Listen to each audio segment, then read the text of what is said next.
Hi hello friends, എല്ലാവർക്കും നമ്മുടെ സുമി മുഫാസ് മനസ്സിലോട്ട് സ്വാഗതം. അപ്പം നമ്മുടെ കാറ്റത്തെ കിളിക്കൂട് സീരിയലിൻ്റെ നാളെ വരാനിരിക്കുന്ന ഒരു എപ്പിസോഡ് പ്രമോ നമുക്ക് കേട്ടാലോ. അങ്ങനെ എന്ത് ചെയ്യണമെന്നറിയാണ്ട് നമ്മുടെ സുഭാഷ് അന്തം വിട്ടിരിക്കുകയാണ്. കാരണം ഒരു വശത്ത് സുനന്ദ തന്നെ കൈയൊഴിയരുത് എന്ന് പറഞ്ഞുകൊണ്ട് സുഭാഷിനോട് കേണപേക്ഷിക്കണു. മറുവശത്ത് നമ്മുടെ ലളിതയും ധനികനും കൂടെ സുഭാഷിൻ്റെ പുതിയൊരു നമ്പറാണ്. കാരണം ഇനിയിപ്പോൾ എന്തായാലും സുനന്ദേനെ പിന്നെ അടി കൊടുത്ത് കൊണ്ടുപോക്ക് നടക്കില്ല എന്നുള്ളത് അച്ഛനും അമ്മയ്ക്കും മനസ്സിലായി. അതായത് ലളിതയ്ക്കും ധനികനും മനസ്സിലായി. അന്നേരം പുതിയൊരു നമ്പർ ഇട്ടതാണ് സുഭാഷിനെ എങ്ങനെയെങ്കിലും ഒരു സെൻറ്റി അടിച്ചിട്ടാണെങ്കിലും ശരി ഇതിൽ നിന്നും പിന്തിരിപ്പിക്കുക എന്നൊരു ഐഡിയ വന്നു. അങ്ങനെ ധനികനും ലളിതയും കൂടെ നമ്മുടെ സുഭാഷിനെയും കൊണ്ട് റൂമിൻ്റെ അകത്തോട്ട് പോയി റൂം അടച്ചേക്കാണ്. അപ്പോൾ എല്ലാവരും അന്തം വിട്ട് ഇങ്ങനെ നിൽക്കുകയാണ്. എന്ത് പറയാനായിരിക്കും സുഭാഷ് എന്നെ മാറ്റി നിർത്തി ഇങ്ങനെ കൊണ്ടുപോയത് എന്നൊക്കെയുള്ള ചിന്തകൾ പലതും വരികയാണ്. അപ്പോൾ സുഭാഷിൻ്റെ കാല് പിടിച്ചുകൊണ്ട് ധനികൻ പറയണേ, എനിക്ക് ഒരേ ഒരു മകളേ ഉള്ളൂ സുഭാഷ്, അവളുടെ കല്യാണമാണ് നാളെ. ദുബായിൽ നിന്ന് എൻ്റെ കൂട്ടുകാർ എല്ലാവരും വന്നിട്ടുണ്ട്. അത് മാത്രമല്ല, ഞാൻ വർക്ക് ചെയ്യുന്ന കമ്പനിയിലെ സൂപ്പർവൈസറാണ് സുനന്ദയെ കല്യാണം കഴിക്കാൻ പോകുന്ന ചേക്കൻ. അപ്പോൾ ഈ ഒരു വിവാഹം നടന്നില്ലെങ്കിൽ അവൻ നാണം കെട്ട് എനിക്ക് പിന്നെ എൻ്റെ ജോലി പോലും നഷ്ടപ്പെട്ടു പോകാൻ സാധ്യതയുണ്ട്. അതുകൊണ്ട് നീ ഒരു തീരുമാനമെടുത്ത് ഇതിൽ നിന്ന് പിന്മാറണമെന്നൊക്കെ പറയണം കേട്ടോ. സുഭാഷിന് വല്ലാണ്ടായി പോവാണ്. കാര്യം എന്ന് വെച്ചാൽ എത്രയാണെങ്കിലും പിന്നെ അങ്കിളിൻ്റെ സ്ഥാനമുള്ള ഒരാളല്ലേ. അപ്പോൾ തൻ്റെ കാലൊക്കെ പിടിച്ച് അങ്ങനെ അത്രയും അപേക്ഷിക്കുന്നുണ്ടപ്പോൾ സുഭാഷിന് എന്തോ പോലെ മുതിർന്ന ഒരാളല്ലേ. ഇതേ ആറ്റിറ്റ്യൂഡ് തന്നെ നമ്മുടെ ലളിതയും കൂടെ പതുക്കെ നമ്പർ ഇടേണ്. മോനെ, നിങ്ങൾ തമ്മിൽ ഇത്രയേറെ അവളുടെ ഉള്ളിൽ നിനക്ക് ഇത്രയേറെ സ്ഥാനമുണ്ടെന്ന് ഞാൻ അറിഞ്ഞില്ല മകനെ എന്നൊക്കെ പറഞ്ഞിട്ട് പതുക്കെ സോപ്പിട്ട് അവൻ്റെ മൈൻഡ് അങ്ങ് മാറ്റിയാണ്. ബാക്കി 3 പേരെ പോലെ അല്ല സുഭാഷിന് ഇങ്ങനെ മറ്റെന്ന് വെച്ചാൽ തനിക്ക് ഒരു സന്തോഷം മറ്റുള്ളവരെ സങ്കടപ്പെടുത്തിക്കൊണ്ട് നേടണം എന്നുള്ള ഒരു ചിന്താഗതി ഒരിക്കലും സുഭാഷിനില്ല. അപ്പോൾ ലളിതയുടെയും കൂടെ നമ്പറും കൂടെ ആയി. അതായത് സുനന്ദയുടെ ഉള്ളിൽ ഇത്രയും സ്നേഹം ഉണ്ടായിരുന്നു എന്നുണ്ടെങ്കിൽ ഈ വിവാഹം ഞങ്ങൾ ഉറപ്പിക്കില്ലായിരുന്നു. ഇനിയിപ്പോൾ എന്തായാലും ഉറപ്പിച്ച് പോയില്ലേ മോളെ, ഇത്രയും ആൾക്കാരെയൊക്കെ വിളിച്ച് ഇത്രയും വലിയ രീതിയിലുള്ള പരിപാടി നടത്തി. ഇനി നാളെ നേരം വെളുത്ത് കഴിയുമ്പോൾ വിവാഹം നടന്നില്ലെങ്കിൽ പിന്നെ ഞങ്ങൾ ജീവിച്ചിരുന്നിട്ട് കാര്യമുണ്ടോ? ഒരിക്കലുമില്ല. ഞങ്ങൾ പിന്നെ ജീവിച്ചിരിക്കില്ല. ആ കല്യാണ പന്തലിൽ ഞങ്ങളുടെ ശവങ്ങൾ മാത്രം ഉണ്ടാവും. എന്ന് വെച്ചാൽ ഞങ്ങൾ മരിക്കും, അതിന് തുല്യമാണ് എന്നൊക്കെ ഉള്ള രീതിയിൽ പറയണം കേട്ടോ. ഇതെല്ലാം കൂടെ കേട്ടപ്പോഴത്തേക്ക് അപ്പോൾ നമ്മുടെ ലളിതയുടെ അടുത്ത് പറയണ, അപ്പച്ചി എന്താ ഈ പറയണത്, എനിക്കൊന്നും മനസ്സിലാവുന്നില്ല. എന്നെ അത്രയേറെ സ്നേഹിക്കുന്നുണ്ട്, ഞാനും അവളെ അത്രയേറെ സ്നേഹിക്കുന്നുണ്ട് എന്നൊക്കെ ഇങ്ങനെ സുഭാഷ് പറയുന്നു. മോനെ, നീ ഇതിനൊരു തീരുമാനം എടുക്കണം. കാരണം നീ ഒരു തീരുമാനം എടുത്തില്ലെങ്കിൽ നമുക്കൊന്നും എന്ന് വെച്ചാൽ നമ്മുടെ കുടുംബം തന്നെ നമുക്ക് ഇതായി പോകും. ഒരിക്കലും നമുക്ക് ഒരുമിച്ച് പൊരുത്തപ്പെട്ട് പോകാൻ നമുക്ക് സാധിക്കില്ല എന്നുള്ള രീതിയിലൊക്കെ ഇങ്ങനെ 2 പേരും ലളിതയും ധനികനും ഒക്കെ പറയണം. ഇതേ സമയം പുറത്ത് നിൽക്കുന്ന നമ്മുടെ ഹരീഷിനും ഭാസ്കറിനും അതുപോലെ സുധീഷിനൊക്കെ ഭ്രാന്ത് പിടിക്കണം. ലാസ്റ്റ് സുധീഷ് വന്ന് ആ റൂമിലെ ഡോറിൽ തട്ടേണ്.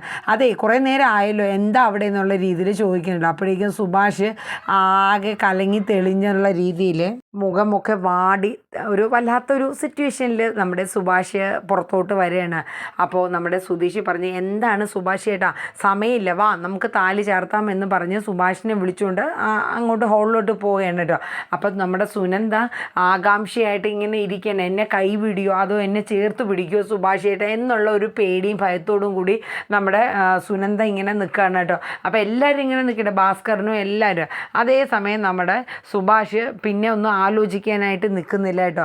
സുഭാഷിൻ്റെ മനസ്സിൽ പല ചിന്തകൾ ഇങ്ങനെ കടന്നു വരുന്നുണ്ട്. താൻ ഈ വിവാഹം കഴിച്ചാൽ ഇനിയിപ്പോൾ നാളെ എന്താ സംഭവിക്കുക? അതായത് ഒരു നല്ലൊരു കാര്യം, അതായത് നമ്മുടെ സ്നേഹം അതായത് 2 വ്യക്തികളുടെ സ്നേഹം ഒരുമിക്കാൻ പോകണം. പക്ഷെ ആ സ്ഥാനത്ത് മുതിർന്ന, അതായത് വളർത്തി വലുതാക്കിയ അച്ഛനമ്മമാരുടെ ആ ഒരു ദുഃഖം പിന്നീട് അത് കണ്ണീരായിട്ട് വരുമ്പോൾ ഒരു നിമിഷമെങ്കിലും നല്ലൊരു ജീവിതം നയിക്കാൻ എനിക്കും സുനന്ദയ്ക്കും തലമുറയ്ക്കും സാധിക്കില്ല. അങ്ങനെയൊക്കെയുള്ള പല ചിന്തകളും നമ്മുടെ സുഭാഷിൻ്റെ ഉള്ളിൽ കടന്നു വരികയാണ്. അപ്പോൾ സുഭാഷ് ഇങ്ങനെ ആലോചിച്ചിങ്ങനെ നിൽക്കണം. അപ്പോൾ ഭാസ്കരൻ ചോദിക്കുകയാണ്, നീ എന്താണ് ഇതിന് മാത്രം ആലോചിക്കുന്നത്, താലി ചാർത്തടാ എന്നിങ്ങനെ പറയുന്നുണ്ട്. ഹരീഷും പറയുകയാണ്. അങ്ങനെ സുഭാഷ് താലി ചാർത്താനായിട്ട് സുനന്ദയുടെ അടുത്തോട്ട് കൈ നീട്ടി ഇങ്ങനെ പോകണം കേട്ടോ.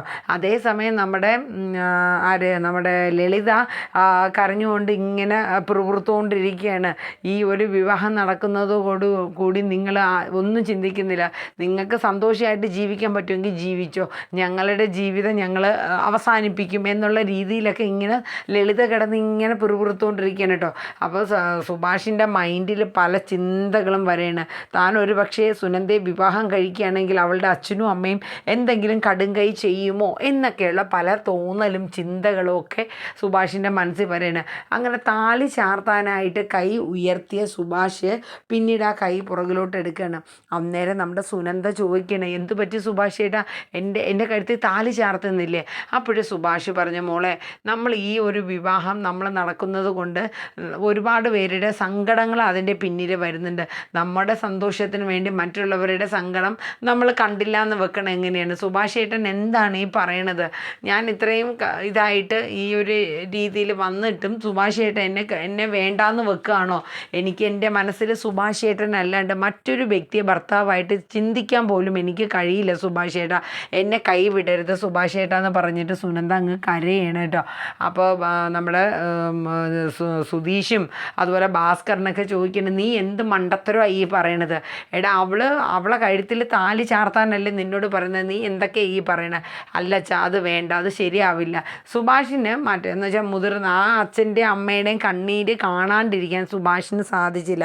സുഭാഷ് ആ ഒരു രീതിയിലൊക്കെ ഇങ്ങനെ ചിന്തിക്കുകയാണ്. കാരണം തൻ്റെ ഇഷ്ടത്തിന് വേണ്ടിയിട്ട് മറ്റുള്ളവരുടെ സങ്കടം കണ്ടില്ല എന്ന് നടിക്കാൻ സുഭാഷിന് ഒരിക്കലും കഴിഞ്ഞില്ല. അതാണ് യഥാർത്ഥത്തിൽ വാസ്തവത്തിൽ അവിടെ സംഭവിച്ചത്. പക്ഷേ സുനന്ദയ്ക്ക് സഹിക്കാൻ പറ്റാവുന്നതിന് അപ്പുറമായിരുന്നു. കാരണം ഇത്രയും റിസ്ക് എടുത്ത് താൻ ഈ അവസാന മുഹൂർത്തത്തിൽ തൻ്റെ കഴുത്തിൽ താലി ചാർത്താനായിട്ട് സുഭാഷ് ചേട്ടനോട് അഭ്യർത്ഥിച്ച് വീട്ടിലെത്തിയ ആ പെൺകുട്ടിക്ക് സുഭാഷിൻ്റെ നിന്നും കിട്ടിയതൊരു വല്ലാത്തൊരു ഇതായിരുന്നു. അപ്പോൾ സുഭാഷ് പറയുന്നത് വേറൊരു വശത്തുള്ള ന്യായമായ കാര്യമാണ്. പക്ഷേ ഇതൊക്കെ ലളിതയുടെയും ധനികൻ്റെയും ഭയങ്കര നമ്പറായിരുന്നു. കാര്യം എന്ന് വെച്ചാൽ സുഭാഷിനെങ്കിലും അവരുടെ പരിധിയിൽ വരുത്തി കഴിഞ്ഞു കഴിഞ്ഞാൽ പിന്നെ കുഴപ്പമൊന്നും ഇല്ലല്ലോ. പിന്നെ നമ്മുടെ സുനന്ദേനെ അങ്ങോട്ട് പതുക്കെ കൊണ്ടുപോകാമല്ലോ. അപ്പോൾ സുഭാഷ് എന്തായാലും നെഗറ്റീവ് സിഗ്നൽ കൊടുത്തു. അപ്പോൾ അതോടുകൂടി തന്നെ ലളിത ചെന്ന് സുനന്ദയുടെ കൈ പിടിച്ചിട്ട്, വാ മോളെ നമുക്ക് പോവാം, അവൻ എന്തായാലും ഇതിൽ നിന്ന് പിന്മാറിയെന്ന് പറഞ്ഞില്ലേ. അപ്പോൾ സുനന്ദയ്ക്കാണെങ്കിൽ ഹൃദയം പൊട്ടി നിൽക്കുന്ന ഒരവസ്ഥയാണ്. എന്ന് വെച്ചാൽ ഇത്രയും നല്ലൊരു അവസരം കിട്ടിയിട്ട് സുഭാഷ് ചേട്ടൻ തന്നെ വേണ്ട എന്ന് വെച്ചു എന്നുള്ളൊരു സങ്കടമായിരുന്നു സുനന്ദയ്ക്ക്.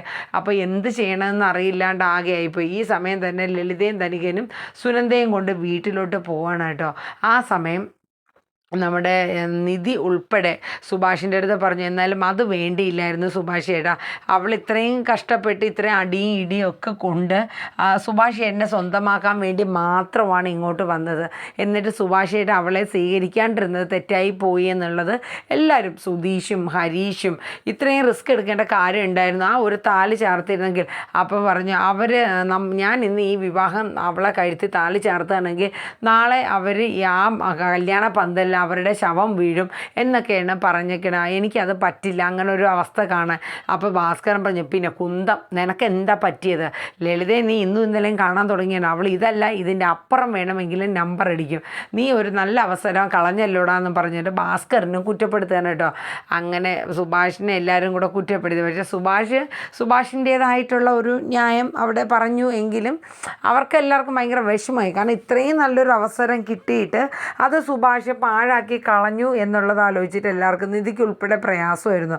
എന്നിട്ട് സുഭാഷ് പോയി റൂമിൽ പോയി ഇരിക്കണം. ഇതേ സമയം നമ്മുടെ സുനന്ദയും കൊണ്ട് വീട്ടിലെത്തി കഴിഞ്ഞപ്പോൾ നമ്മുടെ സുനന്ദയുടെ അച്ഛൻ സുനന്ദയുടെ കാലിൽ വീഴണം. അപ്പോൾ ലളിത ആകെ ഇതായി പോവാണ്. കാരണം അത് വേറൊരു നമ്പർ. കാരണം സുനന്ദയുടെ മനസ്സ് ഒന്നും കൂടെ മാറ്റിയെടുക്കാൻ വേണ്ടി, മോളെ നീ എന്ത് പണിയാണ് കാണിച്ചത്? നാളെ നേരം വെളുത്താൽ നീ ഇവിടെ ഒരു കല്യാണം നടക്കേണ്ട വീടാണ്. വരുന്നവരോടും ബന്ധുക്കളോടും ആ പയ്യനോടും അച്ഛനോടും അവരുടെ വീട്ടുകാരോടും ഒക്കെ ഞങ്ങൾ എന്തു പറയുമായിരുന്നു.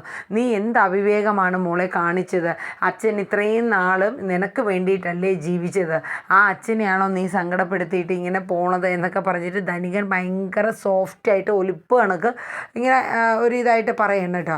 ആകെ ഒരു ബുദ്ധിമുട്ടായിരുന്നു. അപ്പോൾ പിന്നെ ഇനി പറഞ്ഞിട്ട് കാര്യമില്ല. സുനന്ദ ഒരേ കരച്ചിൽ. മോൾ എന്തായാലും ഇനി കരയൊന്നും വേണ്ട. അപ്പോഴേക്ക് ലളിത ഒച്ചയെടുക്കുകയാണ്. എന്നാലും നീ പോയല്ലോ എന്നൊക്കെ. അപ്പോൾ ധനികൻ പറഞ്ഞു, നീ ഇനിയിപ്പോൾ അവളെ ഒച്ചയെടുക്കണ്ട, അവളൊന്ന് കിടന്നുറങ്ങട്ടെ, നേരം വെളുത്ത് എഴുന്നേറ്റ് കല്യാണമാണ്, അപ്പോൾ നീ ഇനി അവളെ ഒന്നും പറയണ്ട എന്നൊക്കെ പറഞ്ഞ് സമാധാനപ്പെടുത്തി പുതിയ നമ്പർ ഇട്ട് അവളെ അങ്ങ് പതുക്കെ ആക്കണം. പക്ഷേ സുനന്ദ ഭയങ്കര സങ്കടമായിരുന്നു. കാര്യം താൻ അവിടെ ചെന്നിട്ടും സുനന്ദയെ താലി ചാർത്താൻ ആഗ്രഹിച്ച ആൾ വേണ്ട എന്ന് ഉപേക്ഷിച്ച് കഴിഞ്ഞാൽ പിന്നെ തനിക്ക് അവിടെ നിൽക്കാൻ പറ്റില്ലല്ലോ. താലി ചാർത്തിയിരുന്നെങ്കിൽ ഭാര്യ എന്നുള്ള രീതിയിലെങ്കിലും അവിടെ നിൽക്കാമായിരുന്നു. ഇനിയിപ്പോൾ ഒന്നും ചെയ്യാൻ പറ്റില്ല എന്നോർത്ത് ഒരുപാട് സങ്കടപ്പെട്ട് കരയായിരുന്നു കേട്ടോ. പിറ്റേ ദിവസം രാവിലെ ആയപ്പോഴത്തേക്ക് സുഭാഷിൻ്റേതായ കാര്യങ്ങളൊക്കെ ചെയ്തുകൊണ്ടിരിക്കുകയാണ് കേട്ടോ. അപ്പോൾ ഭാസ്കരൻ പുറത്ത് പോയിട്ട് വരികയാണ്. ചായക്കട പോലും തുറന്നിട്ടില്ല. അത്ര വലിയ കല്യാണമാണ്, ദുബായിക്കാരൻ്റെ മോളുടെ കല്യാണമല്ലേ. 24 25 ഇനം കറികളും കൂട്ടി ഈ ഒരു വീടൊഴികെ ബാക്കി എല്ലാ ജനങ്ങളെയും വിളിച്ചിട്ടുണ്ട്. അപ്പോഴേ സുധീഷ് പറഞ്ഞു, സുഭാഷ് ചേട്ടാ ഇപ്പോഴാണെങ്കിലും സമയമുണ്ട്. അപ്പം നെഗേഷും ഹരീഷും പറഞ്ഞു, സുഭാഷ് ചേട്ടൻ ഒരു വാക്ക് പറയണമെങ്കിൽ ഞങ്ങൾ പോയി കൊണ്ടുവരാം സുനന്ദേനെ. അപ്പോൾ സുഭാഷ് അതൊന്നും ശരിയാവില്ല എന്ന് പറഞ്ഞു. കാരണം 9:30ക്കും 10നും അകത്താണ് മുഹൂർത്തം വരുന്നത്. സുഭാഷ് ചേട്ടൻ ഒരു വാക്കൊന്ന് പറയുക. അപ്പോൾ സുഭാഷിനെ എന്ത് പറയണമെന്നോ എന്ത് ചിന്തിക്കണമെന്ന് അറിഞ്ഞൂടാ. കാരണം അവസാന നിമിഷങ്ങളാണ്, അവസാന മുഹൂർത്തമാണ്.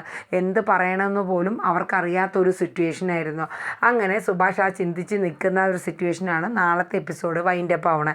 അപ്പോൾ എന്തായാലും നമുക്ക് നോക്കാം നമ്മുടെ കാറ്റത്തെ കിളിക്കൂടി ഇനിയിപ്പോൾ ഏതൊക്കെ രീതിയിലാണ് പോകുന്നതെന്ന് നമുക്ക് നോക്കാം. അപ്പോൾ വരും എപ്പിസോഡിൻ്റെ സ്റ്റോറി അറിയാൻ എല്ലാവരും ഒന്ന് കാത്തിരിക്കുക. അപ്പോൾ നമ്മുടെ വീഡിയോസൊക്കെ കേട്ട് കഴിഞ്ഞാൽ ഒന്ന് ലൈക്ക് അടിക്കുക, ഹൈപ്പ് ചെയ്യുക. പുതുതായിട്ട് വരുന്നവരൊക്കെ നമ്മുടെ ചാനലൊന്ന് സബ്സ്ക്രൈബും കൂടെ ചെയ്തു വയ്ക്കുക. എല്ലാവർക്കും ശുഭദിനം പറഞ്ഞുകൊണ്ട് നിർത്തുന്നു. Tata, bye bye, take care.